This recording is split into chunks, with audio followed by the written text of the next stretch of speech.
அன்பின் ஆண்டவரே, நீர் எங்களோடு கூட இருக்கிறீரப்பா. எல்லா சூழ்நிலையிலும் எங்களை நடத்தி கொண்டிருக்கிறீர். எங்களுடைய குறைவுகளின் மத்தியிலே எங்களை நிறைவாக்கி இருக்கிறீர். எங்களுடைய பலவீனங்களிலே எங்களுக்கு பலன் தந்திருக்கிறீர். எங்களுடைய கண்ணீரை ஆனந்த களிப்பாய் மாற்றி இருக்கிறீர். எங்களுடைய எல்லா எண்ணங்களையும் எதிர்பார்ப்புகளையும் அறிந்த தேவன் இதுவரைக்கும் உம்முடைய நன்மைகளை எங்களுடைய வாழ்க்கையில் தந்து எங்களை ஆசீர்வதித்து வைத்திருக்கிறீரே. நாங்கள் உம்மை நன்றியோடு ஸ்தோத்திரிக்கிறோம் சுவாமி. இந்த நேரத்தில் வந்த ஒவ்வொருவரை நீர் கண்ணோக்கி பார். உம்முடைய மக்களை நாங்கள் முகத்தை பார்க்கிறோப்பா. நீர் உள்ளத்தின் ஆழங்களை அறிந்திருக்கிற தேவன். இந்த நேரத்தில் நீர்தாமே ஒவ்வொருவரையும் உம்முடைய காயப்பட்ட கரத்தினாலே தொடுவீராக, ஆசீர்வதிப்பீராக.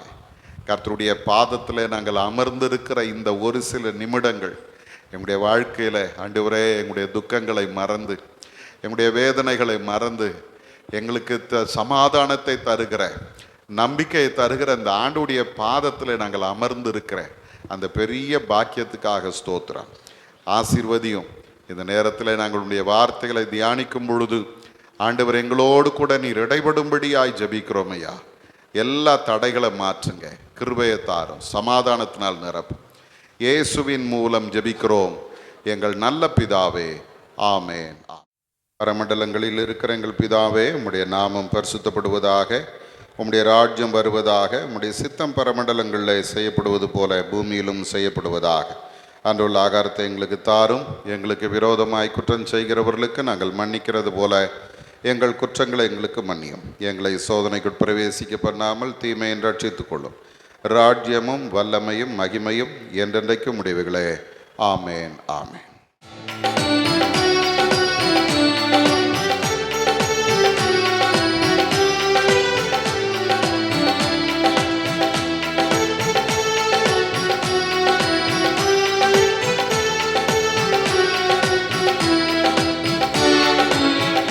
மகிழ்வோம் மகிழ்வோம் தினமாக மகிழ்வோம், இயேசுராஜன் நம் சொந்தமாயினார்.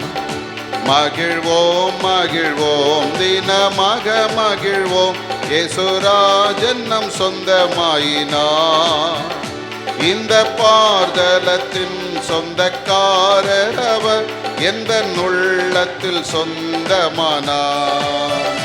இந்த பார்தலத்தின் சொந்தக்காரர் அவர், எந்த உள்ளத்தில் சொந்தமானார். ஆனந்தமே பரமானந்தமே, இது மாபெரும் பாக்கியமே. ஆனந்தமே பரமானந்தமே, இது மாபெரும் பாக்கியமே. இந்த பார்தலத்தின் சொந்தக்காரர் அவர்,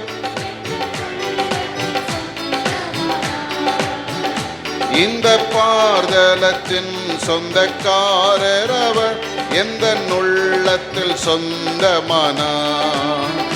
சின்னஞ்சிறு வயதில் என்னை குறித்து விட்டார், தூரம் போயினும் கண்டு கொண்டார். சின்னஞ்சிறு வயதில் என்னை குறித்து விட்டார், தூரம் போயினும் கண்டு கொண்டார். தமது ஜீவனை எனக்கும் அளித்து, ஜீவன் பெற்றுக்கொள் என்றுரைத்தார். தமது ஜீவனை எனக்கும் அளித்து, ஜீவன் பெற்றுக்கொள் என்றுரைத்தார். ஆனந்தமே பரமானந்தமே, இது மாபெரும் பாக்கியமே. ஆனந்தமே பரமானந்தமே, இது மாபெரும் பாக்கியமே. இந்த பார்தலத்தின் சொந்தக்காரர் அவர், எந்த உள்ளத்தில் சொந்தமானார். இந்த பார்தலத்தின் சொந்தக்காரர் அவர், எந்த உள்ளத்தில் சொந்தமானார்.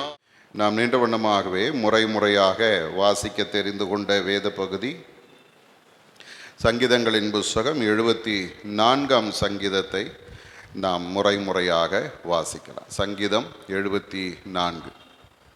தேவனே, நீர் எங்களை என்றென்றைக்கும் ஏன் தள்ளிவிடுகிறீர்? உமது மேய்ச்சலின் ஆடுகள் மேல் உமது கோபம் ஏன் புகைகிறது?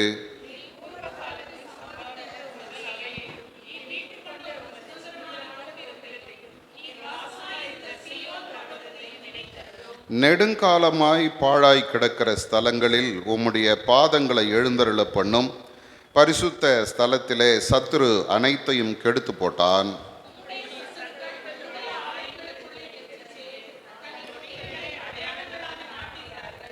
கோடரிகளை ஓங்கி சோலையிலே மரங்களை வெட்டுகிறவன் பேர் பெற்றவனானான்.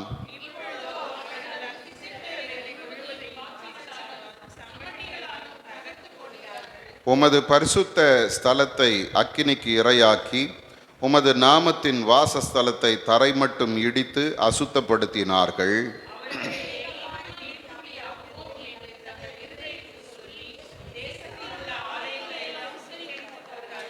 எங்களுக்கு இருந்த அடையாளங்களை காணோம், தீர்க்கதரிசியும் இல்லை, இது எதுவரைக்கும் என்று அறிகிறவனும் எங்களிடத்தில் இல்லை.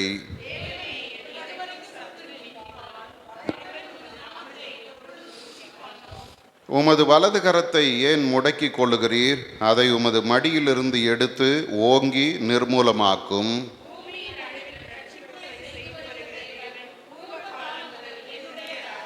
தேவரீர் உமது வல்லமையினால் சமுத்திரத்தை இரண்டாக பிளந்து ஜலத்தில் உள்ள வலு சர்ப்பங்களின் தலைகளை உடைத்தீர்.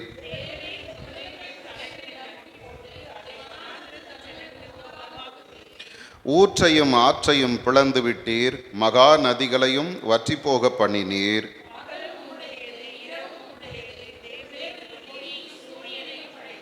பூமியின் எல்லைகளை எல்லாம் திட்டம் பண்ணினீர், கோடை காலத்தையும் மாரி காலத்தையும் உண்டாக்கினீர்.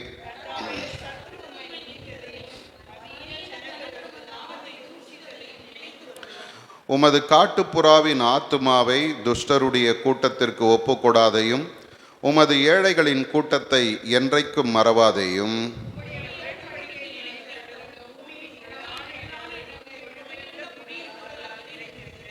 துன்பப்பட்டவன் வெட்கத்தோடே திரும்ப விடாதிரும், சிறுமையும் எளிமையுமானவன் உமது நாமத்தை துதிக்கும்படி செய்யும்.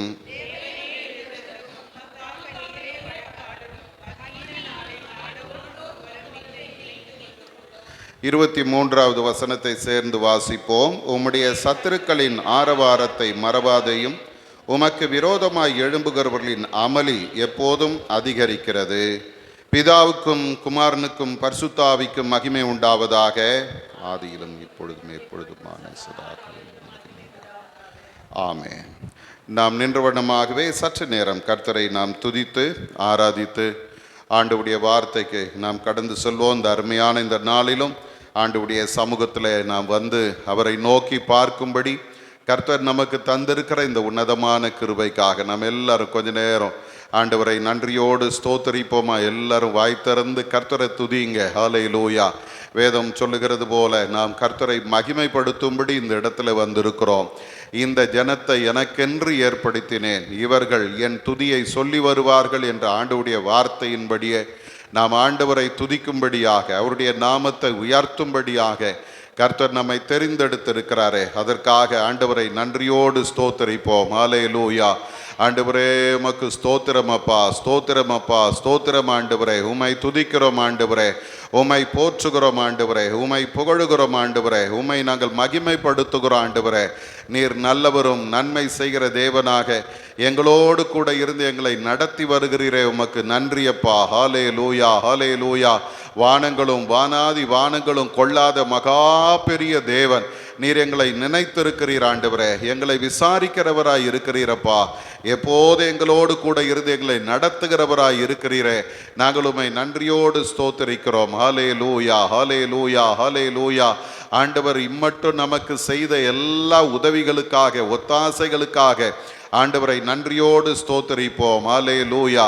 ஆண்டவர் இனிமேல் நமக்கு நன்மை செய்கிற தேவனாய் நம்மோடு கூட இருக்கிறார். ஹல்லேலூயா. என்னை நோக்கி கூப்பிடு, நான் உனக்கு உத்தரவு கொடுத்து நீ அறியாது உனக்கு எட்டாதுமான பெரிய காரியங்களை அறிவிப்பேன் என்று சொன்ன அந்த நல்ல ஆண்டவர் நம்மோடு கூட இருக்கிறாரே, அதற்காக கர்த்தரை ஸ்தோத்தரிப்போம். ஹல்லேலூயா, ஹல்லேலூயா. இந்த நாளிலே ஆண்டவர் நமக்கு தந்த ஜீவனுக்காக, சுகத்துக்காக, பலத்துக்காக, சமாதானத்துக்காக ஆண்டவருக்கு நன்றி சொல்லுங்க. கர்த்தர் தந்திருக்கிற நல்ல ஆரோக்கியத்துக்காக ஆண்டவருக்கு நன்றி சொல்லுங்க. ஹல்லேலூயா, ஹல்லேலூயா. இந்த ஆண்டவர் நமக்கு பாராட்டின கிருபைக்காக கர்த்தருக்கு நன்றி சொல்லுங்க. எத்தனையோ பேர் இந்த கிருபை இழந்து போயிருக்கிறாங்க, எத்தனையோ பேர் பலவீனப்பட்டு போயிருக்கிறாங்க, எத்தனையோ பேர் சுகவீனப்பட்டு வீடுகளிலேயும் மருத்துவமனைகளிலும் இருக்கும்போது ஆண்டவர் கிருபையாக நமக்கு எல்லா நன்மைகளை தந்து சமாதானத்தோடு தேவ சமூகத்திலே நாம் வரும்படி கர்த்தர் நமக்கு உதவி செய்திருக்கிறாரே, அதற்காக ஆண்டவரை நன்றியோடு கூட ஸ்தோத்தரிப்போம். ஹல்லேலூயா. அவர் நல்லவர், அவர் கிருபை என்றும் உள்ளது.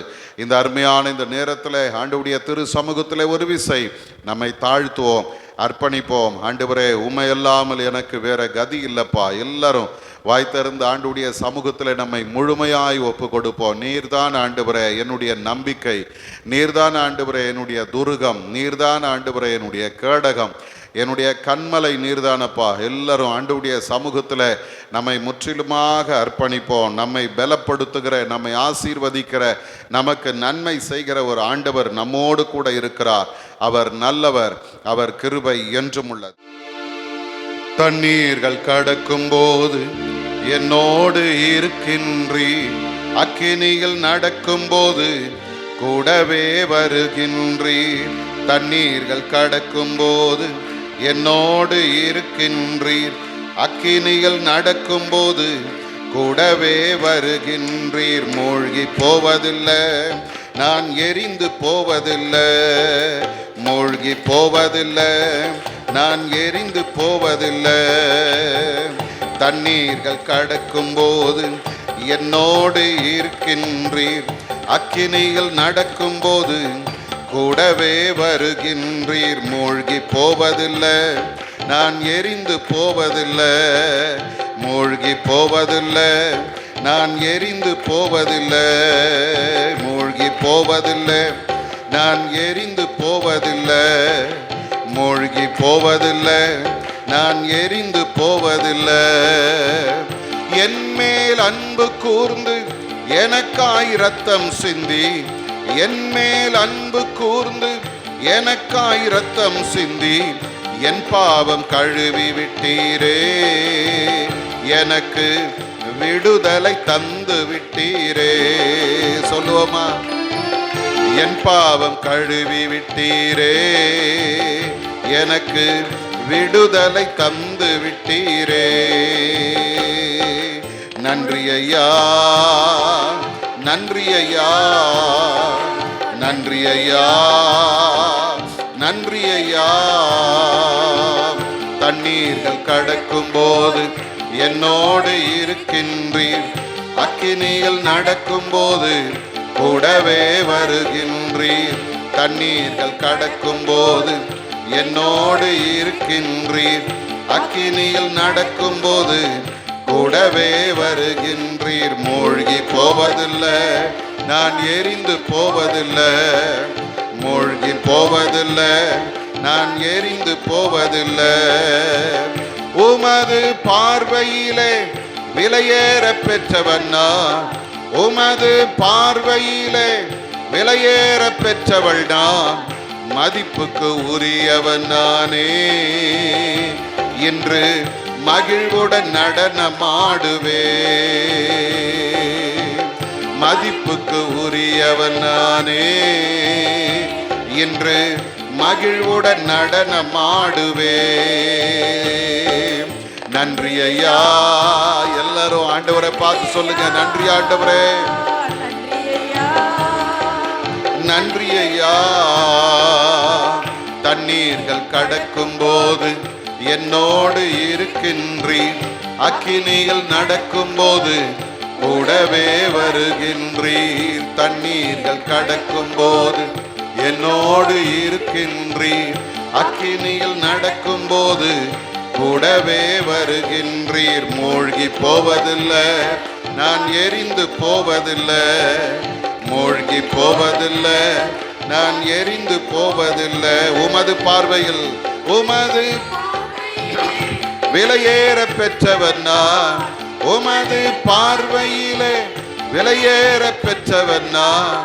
மதிப்புக்கு உரியவன் நானே. இன்று மகிழ்வுடன் நடனமாடுவே. மதிப்புக்கு உரியவள் நானே.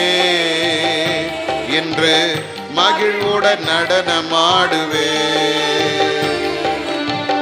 தண்ணீர்கள் கடக்கும் போது என்னோடு இருக்கின்றீர்.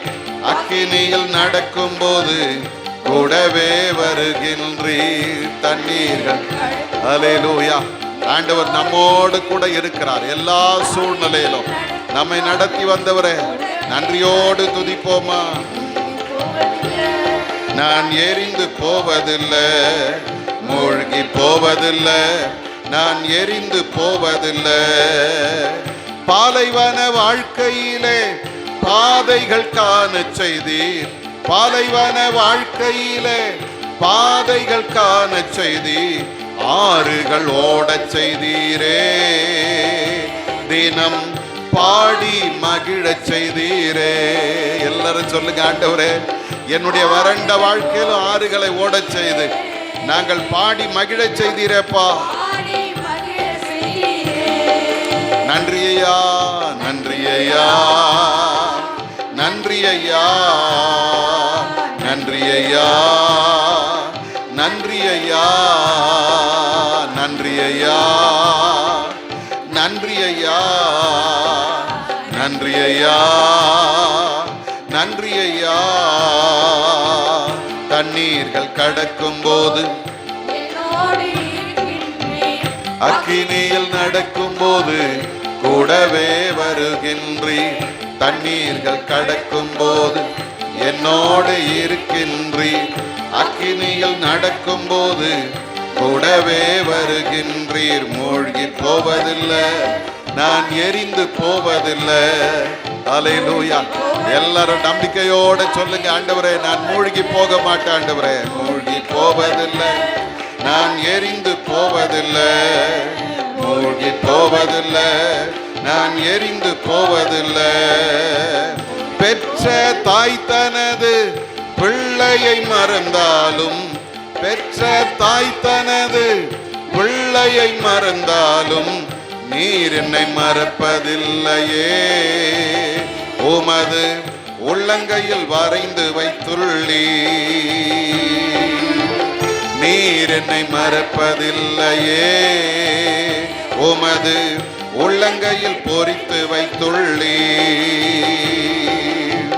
பெற்ற தாய் தனது பிள்ளையை மறந்தாலும், பெற்ற தாய் தனது பிள்ளையை மறந்தாலும் நீர் என்னை மறப்பதில்லையே. எல்லாரும் சொல்லுங்க, ஆண்டவரே ஒரு நாள் நீர் என்னை மறக்கலப்பா. உம்முடைய உள்ளங்கையில என்னை வரைந்து வைத்திருக்கிறீரே. மறப்பதில்லையே. உமது உள்ளங்கையில் பொறித்து வைத்துள்ளீ. நன்றி ஐயா, நன்றி ஐயா, நன்றி ஐயா. எல்லாரும் ஆண்டவருடைய சமூகத்துல நன்றியோடு கர்த்தரை மகிமைப்படுத்துங்க. நன்றி ஆண்டவரே, நன்றி ஆண்டவரே, எங்களை இதுவரைக்கும் நடத்தினீரே. எங்களுடைய வறண்ட வாழ்க்கையை செழிப்பாக்கி வைத்திருக்கிறீரே. எல்லாரும் மறந்தாலும் நீர் எங்களை மறவாதபடி நினைத்திருக்கிறீரே. நன்றி ஐயா.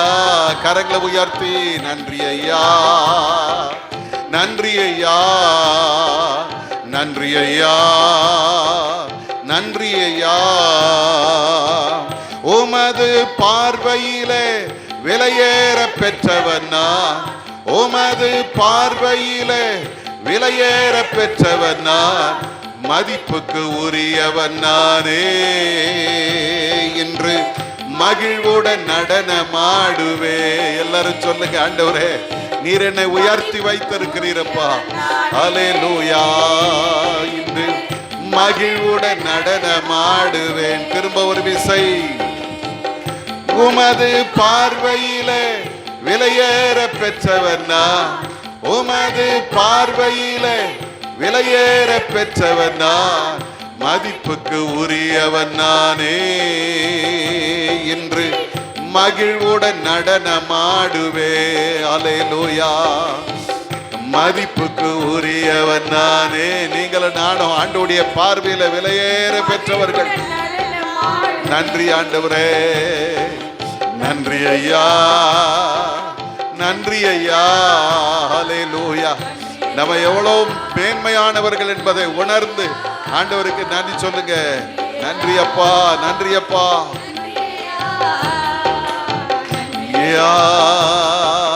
நன்றி ஐயா. என் மேல் அன்பு கூர்ந்து எனக்காய் இரத்தம் சிந்தி, என் மேல் அன்பு கூர்ந்து எனக்காய் இரத்தம் சிந்தி, என் பாவம் கழுவி விட்டீரே, எனக்கு விடுதலை தந்து விட்டீரே. ஆமாண்டவரே, எங்களுடைய பாவங்கள் எல்லாம் மன்னித்து எங்களை பரிசுத்தமாக்கினீரே, தந்து விட்டீரே, என் பாவம் கழுவி விட்டீரே, எனக்கு விடுதலை தந்து விட்டீரே. சொல்லுங்க, நன்றி, நன்றி ஐயா, நன்றி ஐயா, நன்றி ஐயா, நன்றி ஐயா, நன்றி ஐயா, நன்றி ஐயா. தண்ணீர்கள் கடக்கும் போது என்னோடு இருக்கின்றீர், அக்கினியில் நடக்கும் போது கூடவே வருகின்றீர். தண்ணீர்கள் கடக்கும் போது என்னோடு இருக்கின்றீர், அக்கினியில் நடக்கும் போது கூடவே வருகின்றீர். மூழ்கி போவதில்லை, நான் எரிந்து போவதில்லை, மூழ்கி போவதில்லை, நான் எரிந்து போவதில்லை, மூழ்கி போவதில்லை, நான் எரிந்து போவதில்லை, மூழ்கி போவதில்லை, நான் எரிந்து போவதில்லை.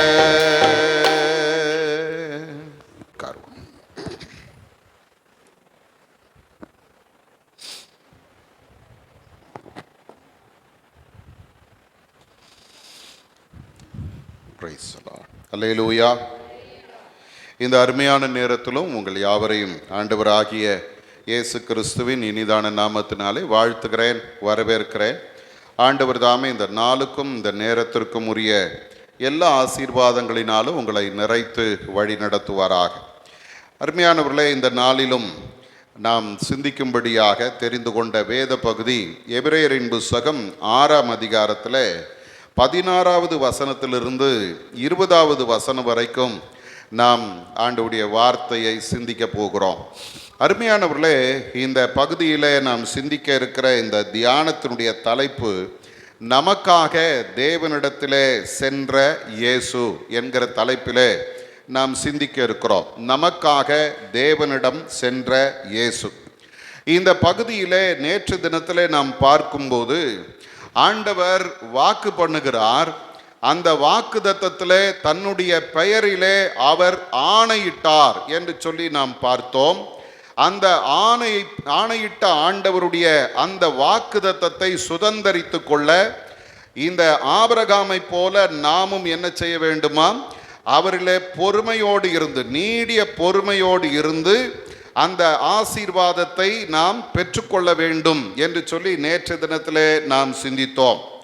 இன்றைக்கு நாம் பார்க்கிற இன்னொரு அந்த பகுதியை தொடர்ந்து பார்க்கிற ஒரு முக்கியமான ஒரு காரியம் என்னவென்றால், இந்த எபிரேய ஆக்கியோன் எப்படி ஆண்டவர் தம்முடைய வாக்கை, அந்த வாக்குத்தத்தத்தை உறுதிப்படுத்தும்படி தன்னிலே தானே ஆணையிட்டு சொன்னாரோ அதை குறித்து இந்த இடத்துல அவர் பேசுகிறார். 16வது வசனம் சொல்லுகிறது, மனுஷர் தங்களிலும் பெரியவர் பேரில் ஆணையிடுவார்கள், உறுதி பண்ணும்படிக்கு ஆணையிடுதலே சகல விவாதத்திற்கும் முடிவு என்று சொல்லுகிறார். அப்போ நாம் இங்க முதல்ல பார்த்தோம், ஆண்டவர் ஆணையிட்டார், வாக்கு பண்ணினார், அதை நிச்சயமாய் நிறைவேற்றுவேன் என்று சொல்லி தன்னுடைய பெயரிலேயே அவர் ஆணையிட்டார் என்று சொல்லுகிறது போல இந்த இடத்துல சொல்றாங்க, மனிதர்கள் ஒருவேளை அவர்கள் ஏதாவது ஒரு வாக்கு கொடுப்பார்களானால் அவர்கள் யாரை வைத்து ஆணையிடுவார்கள் என்று பார்ப்போமானால் தங்களிலும் பெரியவர் பேரில் ஆணையிடுவார்கள் என்று சொல்லுகிறது. அருமையானவர்களே, இந்த ஆணையிடுதல் என்பது பழைய ஏற்பாட்டு காலத்தில் மட்டுமல்ல, புதிய ஏற்பாட்டு காலத்திலையும் இப்போ வரைக்கும் அது அப்படியே தொடர்ந்து வருகிறது. ஏதாவது ஒரு காரியத்தை சொல்லுவார்களானால் அதை உறுதிப்படுத்துவதற்கு ஒரு ஆணையிடுதல் அப்படின்னு நம்ம பார்க்குறோம்.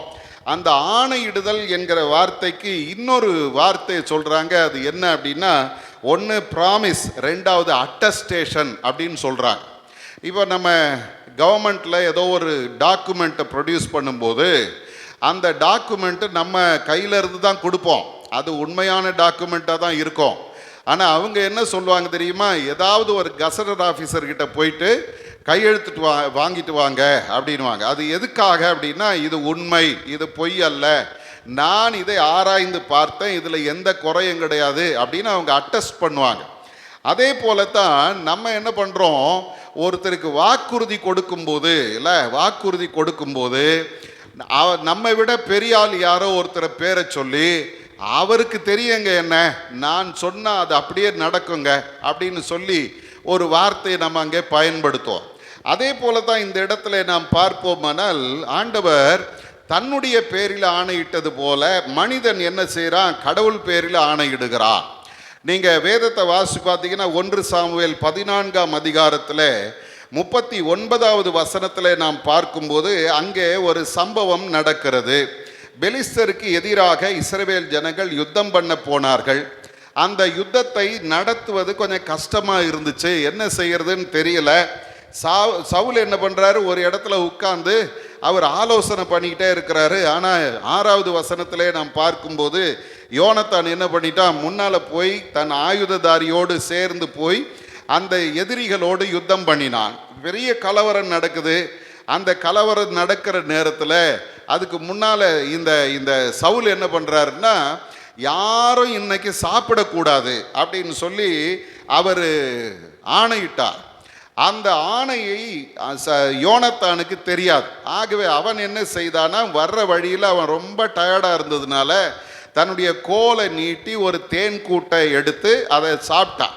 அவனுடைய கண்கள் தெளிந்தது என்று சொல்லி அங்கே நாம் பார்க்கிறோம். அதை தொடர்ந்து 39வது வசனத்திலே நாம் பார்ப்போமானால் அங்கே இந்த சவுல் ஒரு ஆணை போடுறார். என்ன சொல்றாரு பாருங்க, அதுக்கு முந்தின வசனம் 38வது வசனத்துல இருந்து பாருங்க. அப்பொழுது சவுல், ஜனத்தின் தலைவர்களே, நீங்கள் எல்லாரும் இங்கே சேர்ந்து வந்து இன்று இந்த பாவம் எதினாலே உண்டாயிற்று என்று பார்த்தறியுங்கள் சொல்லிட்டு அவர் சொல்றாரு, அது என் குமாரனாகிய யோனத்தான் இடத்தில் காணப்பட்டாலும் அவன் சாக வேண்டும் என்று இஸ்ரவேலை ரட்சிக்கிற கர்த்தருடைய ஜீவனை கொண்டு சொல்லுகிறேன் அப்படின்னு சொல்றார்.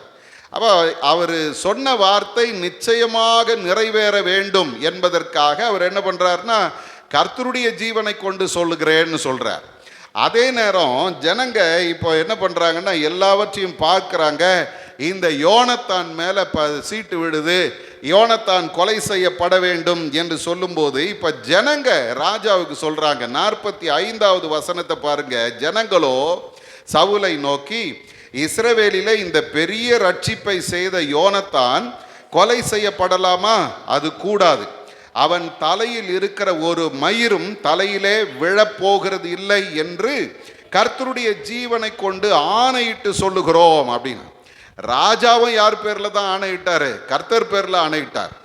ஜனங்களும் யார் பேர்ல ஆணையிடுறாங்க? கர்த்தர் பேரில் ஆணையிட்டார்கள். காரணம் என்னன்னா, தங்களிலும் பெரியவர் அப்படின்ற ஒரு நிலை. அதே போல 2 ராஜாக்களின் புஸ்தகத்துக்கு வந்தீங்கன்னா அங்கே 6ஆம் அதிகாரத்தின் 31வது வசனத்தை நாம் பார்க்கும்போது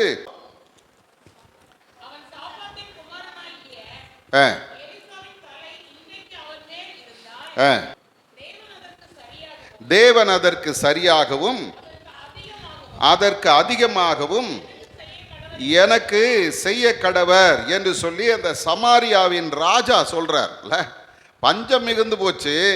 இப்ப பார்த்தா அவனுடைய ஜனங்கள் என்ன பண்றாங்க, பெற்ற பிள்ளையே சாப்பிட்டாங்க. இதனால என்னாச்சு அப்படின்னா, இந்த கோபம் ராஜாவுக்கு வந்த உடனே அவர் இப்போ ஒரு ஆணையிடுறார். இந்த 31வது வசனத்துல சொல்றாரு, சாப்பாத்தின் குமாரனாகிய எலிசாவின் தலை இன்றைக்கு அவன் மேல் இருந்தால் தேவன் அதற்கு சரியாகவும் அதற்கு அதிகமாகவும் எனக்கு செய்ய கடவர் என்று சொல்லி தேவன் பேரிலே ஆணையிட்டான். அப்போ இந்த ஆணையிடுதல் என்பதும் வாக்கு பண்ணுதல் என்பதும் ஒன்றோடு ஒன்று இணைந்த ஒரு செயல். இதை ஆண்டவர் நமக்கும் அவர் செய்கிறார். இப்போ பாருங்க, அடுத்த வசனத்தில் நாம் பார்க்கும்போது இந்த வேதம் நமக்கு சொல்லுகிறது 17வது வசனத்தில், அந்தப்படி, எந்தபடி மனிதர்கள் தங்களிலும் மேலானவர்களுக்கு பேரிலே ஆணையிடுகிறது போல தேவனும் வாக்குதத்தம் பண்ணப்பட்டவைகளை சுதந்தரித்து கொள்ளுகிறவர்களுக்கு என்று சொல்லுகிறது. வாக்குதத்தம் பண்ணப்பட்டவைகளை சுதந்தரித்து கொள்ளுகிறவர்கள். இந்த சுதந்தரித்து கொள்ளுகிறவர்கள் அப்படின்ற வார்த்தைக்கு ஆங்கில வேதம் பயன்படுத்துகிற வார்த்தை தெரியுமா? ஹேர்ஸ்ன்னு சொல்லுது, வாரிசுகள் என்று சொல்லுகிறது. ஆண்டவருடைய வாக்குதத்தை சுதந்தரிக்க போகிற அவருடைய வாரிசுகளுக்கு ஆண்டவர் என்ன பண்றாராம்? வேதம் சொல்லுகிறது, தமது ஆலோசனையின் மாறாத நிச்சயத்தை பரிபூர்ணமாய் காண்பிக்கும்படி சித்தமுள்ளவராய் ஒரு ஆணையினாலே அதை ஸ்திரப்படுத்தினார் என்று சொல்லுகிறார். அப்ப இந்த இடத்துல நாம் பார்க்கும்போது ஆண்டவருடைய வேதம் சொல்லுகிறது, நீங்களும் நானும் அவருடைய சுதந்திரவாளிகள். அல்லேலூயா. ரோமரின் புஸ்தகம் 8ஆம் அதிகாரத்தில் அப்போஸ்தலனாகிய பவுல் சொல்லும் பொழுது ரோமர் 8:17 வாசிக்கும் போது அங்கே அவர் சொல்ற வார்த்தையை பார்க்கலாம். வாசிங்க 8:17. நாம் பிள்ளைகளானால் சுதந்திரருமாமே, தேவனுடைய சுதந்திரரும் கிறிஸ்துவுக்கு உடன் சுதந்திரருமாமே என்று சொல்லி நம்மை குறித்து சொல்லுகிறது. நாம் பிள்ளைகளானால் சுதந்திரராய் இருக்கிறோம், தேவனுடைய சுதந்திரரும் கிறிஸ்துவுக்கு உடன் சுதந்திரருமாமே என்று சொல்லி இந்த இடத்துல அவர் சொல்றார். அப்போ ஆண்டவருடைய வாக்குத்தத்தத்தை சுதந்திரிக்க போகிற அவருடைய பிள்ளைகள், அதே போல அவருடைய சுதந்திரமான நமக்கு ஆண்டவருடைய வேதம் சொல்லும்போது என்ன சொல்லுது அப்படின்னா, அவர் நமக்கு தந்த வாக்குத்தத்தம். அருமையானவர்களே, இந்த இடத்துல நாம் பார்க்கிறோம் கலாத்தியரின் புஸ்தகத்திலையும் 3ஆம் அதிகாரம் 29வது வசனத்திலே கிறிஸ்துவினுடையவர்கள் அவருடைய சுதந்திரராய் இருக்கிறார்கள். பிள்ளைகளாய் இருக்கிறோம், கிறிஸ்துவினுடையவர்களாய் இருக்கிறோம், அவருடைய வாக்குத்தத்தத்தின் சுதந்திரராக கர்த்தர் நம்மை வைத்திருக்கிறதுனாலே வேதம் சொல்லுகிறது, அவர் என்ன செய்கிறாராம்? தமது ஆலோசனையின் மாறாத நிச்சயத்தை என்று சொல்லுகிறது. அருமையானவர்களே, ஆண்டவர் தன்னுடைய மனதில யோசித்த அல்லது மனதில் அவர் வைத்திருக்கிற அந்த ஆலோசனையை ஆண்டவர் என்ன பண்ணுகிறாராம்? அது எப்படிப்பட்ட ஆலோசனை? மாறாத நிச்சயமான ஆலோசனை. அல்லேலூயா. அருமையானவர்களே, ஆண்டவர் ஒரு முறை முடிவு பண்ணிட்டா அது கடைசி வரைக்கும் அப்படியே தான் இருக்கும், அதை மாற்ற மாட்டார். இங்கே நாம் பார்க்கிற வார்த்தை என்ன தெரியுமா? எண்ணாகமத்தின் புஸ்தகம் 23ஆம் அதிகாரத்தில் 19வது வசனத்தில் பிழையாம் சொல்றாரு, தேவன் பொய் சொல்ல மனுஷன் அல்ல, மனமாற அவர் ஒரு மனுபுத்திரனும் அல்ல, அவர் சொல்லியும் செய்யாதிருப்பாரோ வசனித்தும் நிறைவேற்றாது இருப்பாரோ என்று சொல்லுகிறார். அப்ப ஆண்டவர் யார் அப்படின்னா, அவர் பொய் சொல்லுகிறவர் அல்ல, அவர் மனம் மாறுகிறவர் அல்ல. அப்போ அவருடைய வார்த்தை, அவருடைய இருதயத்தின் ஆலோசனை எப்படிப்பட்டது? மாறாத நிச்சயத்தை கொண்டிருக்கிறது. அதே போல அடுத்த வசனத்தில் பிழையாம் சொல்றார் 23:20 சொல்லும் போது அந்த இடத்துல அவர் சொல்றாரு, அவர் ஆசீர்வதிக்கிறார், அவர் ஆசீர்வதிக்கிறார், அதை நான் திருப்பக்கூடாது. அப்ப அந்த இடத்துலையும் நாம் பார்க்கிறோம், அவர் சொன்னா அதை மாற்ற மாட்டாரு, அவர் பொய் சொல்லுகிறவர் அல்ல, மனம் மாறுகிறவர் அல்ல. இப்ப ஆசீர்வதிக்கிறார், அதை யாராலும் தடுக்க முடியாது. அப்படிப்பட்ட ஒரு வல்லமை உள்ள ஒரு மாறாத நிச்சயமான கர்த்தருடைய ஆலோசனை என்று அங்கே நாம் பார்க்கிறோம். அந்த ஆலோசனையை ஆண்டவர் என்ன பண்றாராம்? பூரணமாய் நமக்கு காண்பிக்க விரும்பினார். அல்லேலூயா. எனக்கு அருமையான தேவஜனமே, நீங்களும் நானும் ஆண்டவருடைய ஆலோசனை மாறாது, நிச்சயமானது என்பதை நாம் அறிந்து கொள்வதற்காக ஆண்டவர் சித்தமானார் என்று சொல்லுகிறது. அந்த சித்தமுள்ளவர் என்கிறது என்னன்னா, அவர் ஒரு விருப்பம் வைத்திருந்தார். என் ஜனங்கள் என்னுடைய மாறாத அந்த வாக்குத்தத்தத்தை அவர்கள் அறிந்து கொள்ள வேண்டும் என்கிற ஒரு விருப்பம் அவருக்கு இருந்தது. ஆகவே வேதம் சொல்லுகிறது ஒரு ஆணையினாலே அதை ஸ்திரப்படுத்தினார். நாம் ஏற்கனவே இந்த ஆபிரகாமுக்கு ஆண்டவர் இட்ட ஆணையை நாம் பார்க்கிறோம். அப்போ ஆண்டவர் தம்முடைய ஒரு ஆணையினாலே அதை உறுதிப்படுத்தி உங்களுக்கு எனக்கும் என் வார்த்தைகள் அல்லது என்னுடைய ஆலோசனைகள் எப்போதுமே மாறாது என்று சொல்லி ஆண்டவர் நமக்கு அதை நிரூபித்து இருக்கிறார். இன்னைக்கு அருமையான தேவஜனமே, இதை நாம் அறிந்து கொண்டு நிற்கும் போது ஆண்டவருடைய வேதம் சொல்லுகிறது, நமக்கு முன் வைக்கப்பட்ட 18வது வசனம் சொல்லுகிறது, நமக்கு முன் வைக்கப்பட்ட நம்பிக்கையை பற்றி கொள்ளும்படி. அல்லேலூயா. நீங்களும் நானும் ஒரு வாஞ்சையோட கர்த்தரிடத்தில் வருகிறோம். என்ன வாஞ்சை அப்படின்னு பார்த்தா இங்க சொல்லுது, நமக்கு முன் வைக்கப்பட்ட நம்பிக்கையை நாம் பற்றி கொள்ளும்படிக்கு. அப்போ ஒவ்வொரு நாளும் ஆண்டவருடைய வாக்குத்தத்தங்களை நாம் பெறும்போது அதை ஒரு நம்பிக்கையோடு பற்றி கொள்ள நாம் விளைகிறோம். இதை நாம் ஒவ்வொரு நாளும் பற்றி கொள்ள விரும்புகிறோம். ஆகவே என்ன செய்கிறோமா, அவரிடத்தில் அடைக்கலமாய் ஓடி வருகிறோம். அல்லேலூயா. அருமையான தேவஜனமே, ஆண்டவருடைய ஆசீர்வாதத்தை பெற்றுக்கொள்ள, அவர் நமக்கு கொடுத்த வாக்குத்தத்தங்களை பெற்றுக்கொள்ள நீங்களும் நானும் அவரிடத்துல அடைக்கலமாய் வருகிறோம். இதை நம்ம எங்க பார்க்கலாம் அப்படின்னா, ரூத்தினுடைய புஸ்தகத்திலே நாம் அதை பார்க்கலாம். இந்த ரூத் என்ன பண்றாங்க, மோவாபிய பெண்ணா இருந்தாலும் ஆண்டவருடைய நன்மைக்கு பாத்திரமாய் அவள் மாறினாள். எப்படி மாறினாள் என்று நாம் பார்ப்போமானால், அவளை குறித்து முதல்ல சொல்லப்படுகிறது என்ன தெரியுமா, ரூத்தின் புஸ்தகம் 2:12 சொல்லுகிறது, உன் செய்கைக்கு ஏற்ற பலனை கர்த்தர் உனக்கு கட்டளையிடுவாராக, நீ இஸ்ரவேலின் தேவனாகிய கர்த்தருடைய செட்டைகளின் நிழலிலே அடைக்கலமாய் வந்த உனக்கு. இல்ல, அடைக்கலமாய் வந்த உனக்கு. எப்படி அடைக்கலமாய் வந்தாங்க அப்படின்னு பார்த்தோன்னா, 1ஆம் அதிகாரத்தில் நாம் பார்க்கும்போது 16வது 17வது வசனத்தில் ரூத்தினுடைய அந்த உறுதியான ஒரு நம்பிக்கையை நாம் அங்கே பார்க்கிறோம். நீங்க எங்க இருக்கிறீங்களோ அங்க நான் இருப்பேன். இல்லையா, உன் ஜனம் என்னுடைய ஜனம், உன்னுடைய தேவன் என்னுடைய தேவன். நீ எங்க இருக்கிறாயோ அங்கே நான் இருப்பேன், நீ எங்க மரிக்கிறாயோ அங்கே நான் மரித்து அடக்கம் பண்ணப்படுவேன். மரணம் தவிர வேறு ஒன்று நம்மை பிரிக்க முடியாது என்ற ஒரு வைராக்கியமான ஒரு வார்த்தை அவளுடைய வாயிலிருந்து வருகிறது. எனக்கு அருமையான தேவஜனமே, நீங்களும் நானும் ஆண்டவரிடத்துல ஒரு அறிக்கை செய்திருக்கிறோம். என்ன தெரியுமா, ஆண்டவரே, மரணமானாலும் ஜீவனானாலும் வாழ்வானாலும் சாவானாலும் உம்முடைய அன்பை விட்டு என்னை யாரும் பிரிக்க முடியாது சொல்லி இருக்கிறீங்களா?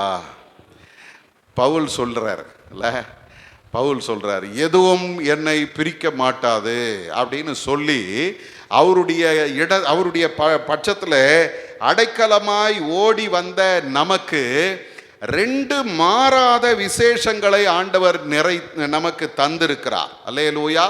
2 மாறாத விசேஷம். அது என்ன 2 மாறாத விசேஷம் அப்படின்னா, ஒன்று அவருடைய வாக்குத்தத்தம், 2வது அவருடைய ஆணை. அல்லேலூயா. வாக்குத்தத்தம் அவர் எனக்கு கொடுத்தது, ஆணை என்பது அவர் அதை உறுதிப்படுத்தி இருக்கிறார். இது 2ம் உங்களுக்கு எனக்கும் ஆண்டவர் தந்திருக்கிற மாறாத விசேஷங்கள் அப்படின்னு எபிரேயர் சொல்றார். எனக்கு அருமையான தேவஜனமே, ஆண்டவருடைய வாக்குத்தத்தமும் மாறாது, அவர் நமக்கு இட்ட ஆணையும் மாறாது. அப்ப இன்னைக்கு நீங்களும் நானும் ஆண்டவரை தைரியமாய் பற்றி கொள்ளலாம். காரணம் என்ன தெரியுமா, என் ஆண்டவர் வாக்கு பண்ணி விட்டார், அதுவே மாறாது, அது உண்மை. ஆனா 2வது ஒரு காரியம் பண்றாரு, ஆணை இடுகிறார், அது இன்னும் மாறாதது. அதை குறித்து நீங்க பார்த்தீங்கன்னா இந்த இடத்துல சொல்லுகிறது, இந்த நிறைந்த அந்த பகுதி சொல்லுகிறது, மாறாத விசேஷங்களினால் நிறைந்த ஆறுதல் உண்டாகும்படிக்கு என்று சொல்லுகிறது. இப்ப பாருங்க, நான் ஒரு பெரிய பயத்தோட சந்தேகத்தோட கடவுள்கிட்ட வர்றேன். உண்மையிலேயே இந்த ஆண்டவர் எனக்கு நன்மையை தருவாரா, ஆசீர்வாதம் தருவாரா அப்படின்னு வந்தா, கர்த்தர் எனக்கு வாக்குத்தத்தம் கொடுக்கிறார். வாக்குத்தத்தம் கொடுத்ததோடு நிக்கல, அவரே அவர் பேரில் ஆணையிட்டு வேற சொல்றார், நான் உன்னை ஆசீர்வதித்து பெருகவே பெருக பண்ணுவேன் என்று நான் உனக்கு ஆணையிடுகிறேன் சொல்றார். அப்போ இந்த வார்த்தையை கேட்ட உடனே, ஒன்று எனக்கு அவருடைய வாக்குத்தத்தம், 2வது அவருடைய ஆணை எனக்கு என்ன ஒரு நிலையில என்னை கொண்டு போய் நிறுத்துது தெரியுமா? நிறைவான ஆறுதலை அது எனக்கு தருகிறது. அல்லேலூயா.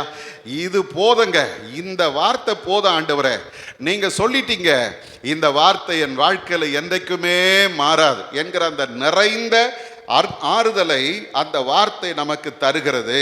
ஆகவே தான் வேதம் சொல்லுகிறது, நிறைந்த ஆறுதல் உண்டாகும்படிக்கு எவ்வளவேனும் பொய்யுரையாத தேவன் என்று ஆண்டவரை குறித்து சொல்லுகிறது. நீங்களும் நானும் ஆண்டவரை முழுமையாய் நம்பலாம். காரணம் என்ன தெரியுமா? அவர் கொஞ்சம் கூட பொய் சொல்ல மாட்டார். அல்லேலூயா. மனுஷன் பொய் சொல்வான், மனுஷன் சொன்ன வார்த்தையை அந்தந்த நிமிஷத்துக்கு மாற்றிக்கிட்டே இருப்பாங்க. ஆனால் கர்த்தர் ஒரு நாளும் தம்முடைய வார்த்தையை மாற்ற மாட்டார், தன்னுடைய ஆணையையும் மாற்ற மாட்டார். ஆகவே இந்த இடத்துல நாம் பார்க்கும்போது எவ்வளவும் பொய்யுரையாத தேவன் என்று சொல்லி ஆண்டவரை குறித்து இங்கே சொல்லுகிறது.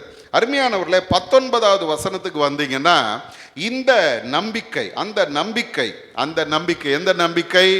ஆண்டவர் பொய் சொல்ல மாட்டாரு, அவர் வாக்கு பண்ணிட்டாரு, அந்த வாக்கு தத்தத்திற்கு அவர் ஆணையம் இட்டு விட்டார். ஆகவே இது நிச்சயமாய் எனக்கு நிறைவேறும் என்று அந்த நம்பிக்கை நமக்கு என்ன தருகிறது தெரியுங்களா? நிலையும் உறுதியுமான என்று சொல்லுகிறது. நிலையும் உறுதியுமான, நிலையானது அப்படின்னு பார்த்தீங்கன்னா மாறாதது, உறுதியானது, நிலைப்படுத்தப்பட்டது அப்படின்னு அர்த்தம்.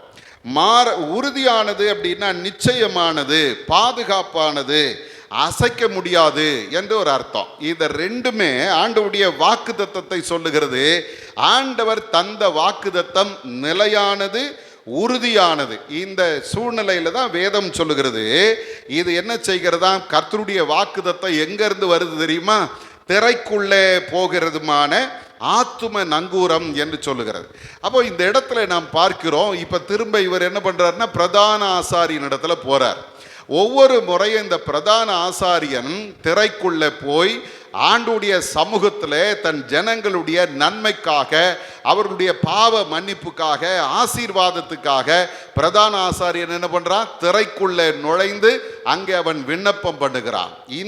இந்த நம்பிக்கை நமக்கு இருக்கிற இந்த நம்பிக்கை எப்படிப்பட்டது அப்படின்னா, ஆண்டவருடைய நிலையும் உறுதியுமான அந்த திரைக்குள்ளே போய், இதை குறித்து வேத அறிஞர்கள் சொல்லும்போது சொல்றாங்க, அது நிழலாட்டமாக பரலோகத்தை காண்பிக்கிறது அப்படின்னு சொல்றாங்க. அங்க பரலோகத்தில் இப்பொழுது ஆண்டவர் வாசம் பண்ணி கொண்டிருக்கிறார். எனக்கு தேவையான நன்மைகள், எனக்கு தேவையான ஆசீர்வாதங்கள் எல்லாம் எங்க இருக்குது? பரலோகத்தில் இருக்குது. இப்போ இந்த திரைக்குள்ளே நுழைகிற அந்த ஆத்தும நங்கூரம் என்று சொல்லுகிறது. அந்த ஆத்தும நங்கூரம் என்னை அசையாமல் பாதுகாக்கிற, உறுதிப்படுத்துகிற அந்த நங்கூரம். இப்போ இதை சொல்லிட்டு 20வது வசனத்துல நமக்கு முன்னோடினவராகிய இயேசு என்று சொல்லி ஆண்டவரை இங்கே அறிமுகப்படுத்துகிறார். நமக்கு முன்னோடினவரான இயேசு. எபிரேயரின் புத்தகம் 12ஆம் அதிகாரத்தில் 1வது 2வது வசனங்களிலே நீங்கள் பார்ப்பீர்களானால், விசுவாசத்தை துவக்குகிறவரும் முடிக்கிறவருமாகி இயேசுவை நோக்கி நமக்கு நியமிக்கப்பட்ட ஓட்டத்திலே பொறுமையோடு ஓடக்கடவோம் என்று சொல்லுகிற இந்த எபிரேய ஆக்கியோன் தொடர்ந்து அவர் என்ன சொல்றார் பாருங்க, அவர் தமக்கு முன் வைத்திருந்த சந்தோஷத்தின் பொருட்டு அவமானத்தை எண்ணாமல் சிலுவையை சகித்து தேவனுடைய சிங்காசனத்தின் வலது பார்சத்திலே வீற்றிருக்கிறார் என்று சொல்லுகிறது. அப்ப இந்த இடத்துல நாம் பார்க்கும்போது அடுத்த 3வது வசனத்தில் சொல்றார், ஆகையால் நீங்கள் இளைப்புள்ளவர்களாய் உங்கள் ஆத்துமாக்களில் சோர்ந்து போகாதபடிக்கு தமக்கு விரோதமாய் பாவிகளால் செய்யப்பட்ட இவ்விதமான விபரீதங்களை சகித்த அவரையே நினைத்து கொள்ளுங்கள் என்று சொல்லுகிறது. அப்போ ஒவ்வொரு முறையும் நமக்கு பிரச்சனைகள் வரும்போது, பாடுகள் வரும்போது நம்ம யாரை நினைக்கணும் அப்படின்னா, எனக்கு முன்னால ஒருத்தர் ஓடினார் ஒரு ஓட்டம், அவர் விசுவாசத்தை துவக்குகிறவரும் முடிக்கிறவருமானவர். அவர் எப்படி விபரீதங்கள் எல்லாம் சகித்தாரோ அதே போல நானும் அந்த விபரீதங்களை சகிக்க வேண்டும் என்று சொல்லி அவரை நினைத்து கொள்ளுங்கள் என்று சொல்லுகிறார். இப்போ நமக்கு முன்னோடினவராகிய அந்த இயேசு என்ன பண்றாரா? மெல்கிசேதேக்கின் முறைமையின்படி, நம்ம ஏற்கனவே இதை பார்த்தோம், துவக்கம் இல்லாத, முடிவில்லாத, பெற்றோர்கள் பெயர் சொல்லப்படாத, இல்ல எந்த தேசம் என்று சொல்லல, சமாதானத்தின் தேசம் என்று சொல்லுகிறது. அவனுடைய வாழ்க்கையை ஒரு என்ன சொல்றது, ஒரு மறைமுகமாக இருக்கிற ஒரு வாழ்க்கை. இந்த மெல்கிசேதேக்கின் முறைமை என்ன அப்படின்னா, அவன் ஒரு பிரதான ஆசாரியன். யாரு என்ன ஒண்ணுமே தெரியாம திடீர்னு ஒரு இடத்துல வந்து நிற்கிறாரு, ஆபிரகாமை ஆசீர்வதிக்கிறாரு, அவர் போயிட்டு இருக்கிறார், அவ்வளவுதான். அந்த மெல்கிசேதேக்கின் முறைமையின்படி, ஏன்னா மற்ற பிரதான ஆசாரியர்கள் லேவியர்களுடைய வம்சத்தில் வந்தவங்க, ஆண்டவர் தெரிந்தெடுத்து இன்னார் தான் அப்படின்னு சொல்ற அந்த கூட்டத்தை சேர்ந்தவங்க. ஆனா இந்த மெல்கிசேதேக்கு அந்த நிலையில வரல. அவன் தனிப்பட்ட ஒரு மனிதனாய் ஆண்டவருடைய ஆசாரியனாய் வேதம் சொல்லுகிறது. அதே போல இயேசு கிறிஸ்துவும் நமக்காக அவர் என்ன செய்தாராம்? வேதம் சொல்லுது, மெல்கிசேதேக்கின் முறைமையின்படி அவர் நமக்கு எப்படிப்பட்ட பிரதான ஆசாரியர் தெரியுமா? நித்திய பிரதான ஆசாரியராய், நித்திய பிரதான ஆசாரியராய், அவர் என்றைக்கும் மாறாதவர், நிலையான ஒரு பிரதான ஆசாரியராய் நமக்காக அந்த திரைக்குள் பிரவேசித்திருக்கிறார் என்று சொல்லுங்க. எந்த திரைக்குள்ள? நான் ஏற்கனவே சொன்ன அந்த மகா பரிசுத்த ஸ்தலத்துல, அந்த தேவனானவர் வாசம் பண்ணுகிற இடத்துல எப்படி ஒரு பிரதான ஆசாரியன் உள்ள நுழைவானோ, அதே போல இயேசு கிறிஸ்து நமக்காக தேவ சமூகத்தில் அவர் நுழைந்திருக்கிறார். அல்லேலூயா. இன்னைக்கு உங்களுக்கு எனக்கு ஒரு பெரிய நம்பிக்கை என்ன அப்படின்னா, எனக்காக வாக்கு பண்ணின கர்த்தர் அந்த வாக்குத்தத்தத்தின் மேல ஆணையிட்டு சொல்லி இருக்கிறார். அது என்றைக்கும் மாறாது. அது ஒரு பக்கம். ரெண்டாவது, அந்த வாக்குத்தத்தம் பண்ணினவர் எவ்வளவேனும் பொய்யுரையாத தேவன். அது ஒரு பக்கம். அடுத்தது சொல்லுகிறது, அந்த பொய்யுரையாத தேவனுடைய வாக்குத்தத்தங்களை நாம் சுதந்தரித்து கொள்ள நமக்காக அந்த தேவனுடைய சமூகத்தில் திரைகளின் வழியாய் நுழைந்த அந்த இயேசு எனக்காக இன்றைக்கும் இருக்கிறார். அல்லேலூயா. அதனால தான் பவுல் சொல்றாரு, என்னை குற்றவாளியாக தீர்க்கிறவன் யார்? தேவனே, கிறிஸ்துவே எனக்காக மரித்தவர், அவரே எழுந்தும் இருக்கிறார், அவரே பிதாவினுடைய வலது பார்சத்தில் உட்கார்ந்து இருக்கிறார். அல்லேலூயா. அப்ப நீங்களும் நானும் ஆண்டவருடைய வாக்குத்தத்தங்களை தைரியமாய் பற்றி கொள்ள முடியும். காரணம் என்னன்னா, அவரே வாக்கு பண்ணிவிட்டார், அவரே ஆணையிட்டு இருக்கிறார். அந்த ஆணையிட்ட வாக்குத்தத்தத்தை எனக்கு பெற்றுத்தரும்படி இயேசு கிறிஸ்து திரைச்சீலைக்குள்ளே நுழைந்திருக்கிறார். மகா பரிசுத்த ஸ்தலத்தில், பரலோகத்தில் இப்பொழுது ஆண்டவர் எனக்காக வீற்றிருக்கிறார். அந்த வாக்குத்தத்தங்களை அவர் நிச்சயமாய் எனக்கு தருவார். காரணம், நான் அவருடைய சுதந்திரவாளி. இன்றைக்கு இந்த நம்பிக்கையோடு கூட ஆண்டவருடைய வாக்குத்தத்தங்களை பற்றி கொள்வோம். ஆண்டவரே, நீர் தந்த வாக்குத்தத்தங்கள் கிறிஸ்து இயேசுவுக்குள்ளே என்ன எப்படி இருக்கிறது? ஆம் என்றும் ஆமேன் என்றும் இருக்கிறது சுவாமி. அந்த வார்த்தை என்னுடைய வாழ்க்கையில உறுதிப்படுத்துங்கன்னு சொல்லி நாம் ஆண்டவருடைய சமூகத்தில் தைரியமாய் போகலாம். கண்களை மூடி கர்த்தருடைய சமூகத்தில் நம்மை அர்ப்பணிப்போமா? பல நேரங்களிலே ஆண்டவருடைய வாக்குத்தத்தங்களை குறித்து நமக்கு சில சந்தேகங்கள் வருகிறது, பயங்கள் வருகிறது. இது நடக்குமா? எனக்கு எப்பொழுது நடக்கும்? இந்த வாக்குத்தத்தம் என் வாழ்க்கையில் எப்பொழுது நிறைவேறும்? இது நிறைவேறுமா இல்லை நிறைவேறாமல் போகுமா என்கிற பல கேள்விகள், சந்தேகங்கள், பயங்கள் நமக்குள்ள வந்து கொண்டிருக்கிறது. ஆனால் இன்றைக்கு ஆண்டவர் சொல்றாரு, வாக்கு பண்ணினவர் அந்த வாக்குத்தத்தத்தின் மேலே அவர் ஆணையிட்டு இருக்கிறார். அந்த ஆணையிட்ட கர்த்தர் எவ்வளவேனும் பொய்யுரையாத தேவன். அந்த ஆணையிட்ட அந்த ஆண்டவர் நமக்கு அதை நிறைவேற்ற வல்லவராய் இருக்கிறார்.